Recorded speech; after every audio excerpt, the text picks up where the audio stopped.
দোরগোড়ায় মর্যাদার ICC champions trophy. দীর্ঘ ৮ বছর পর আগামী ১৯ ফেব্রুয়ারি থেকে মাঠে গড়াবে এই আসর। ২০২৩ ওয়ানডে বিশ্বকাপের শীর্ষে থাকা ৮ দল ২ গ্রুপে ভাগ হয়ে লড়বে চ্যাম্পিয়ন্স ট্রফিতে। এরই মধ্যে শুরু হয়ে গেছে কথার লড়াই। কে জিতবে তা নিয়েও ভবিষ্যৎবাণী করছেন সাবেক ক্রিকেটাররা। রবি শাস্ত্রী, রিকি পন্টিং থেকে শুরু করে সুনীল গাভাস্কার সবাই দিয়েছেন পছন্দের দলের নাম। তবে এবার এই তালিকায় নাম লেখালেন লঙ্কান কিংবদন্তি স্পিনার মুতিয়া মুরালীধরন। ২০২৩ বিশ্বকাপে শীর্ষে ৮-এ না থাকায় এবার চ্যাম্পিয়ন্স ট্রফিতে দেখা যাবে না ২০০২ সালের যৌথ চ্যাম্পিয়ন শ্রীলঙ্কাকে। তবে লঙ্কানরা না থাকলেও ফাইনালে খেলা ২ দলের নাম জানিয়ে আলোচনায় মুরালীধরন। তার বিচার বিশ্লেষণ সবসময়ই পায় বিশ্লেষকদের কাছে আলাদা গুরুত্ব।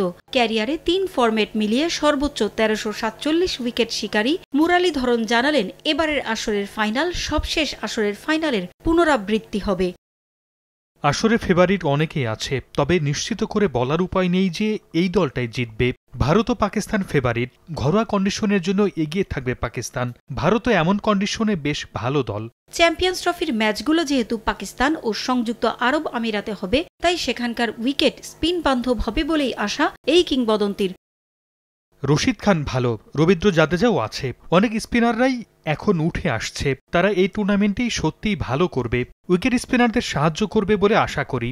রোহিত শর্মা ও বিরাট কোহলির ফর্ম নিয়েও কথা বলেছেন মুরালীধরন। দীর্ঘদিন ধরেই রান খরায় আছেন এই ২ সিনিয়র ক্রিকেটার। কটকে দ্বিতীয় ওয়ানডেতে ইংল্যান্ডের বিপক্ষে রোহিত সেঞ্চুরি পেলেও এখনও রানে ফিরতে পারেননি কোহলি, যা নিয়ে দুশ্চিন্তায় বিসিসিআই। তবে কোহলি রোহিতের মতো ক্রিকেটারদের নিয়ে সমালোচনা না করার পক্ষে মুরালীধরন। যে কোনো সময় ছন্দে ফিরবেন এ দুজন, এমনটাই বিশ্বাস তার।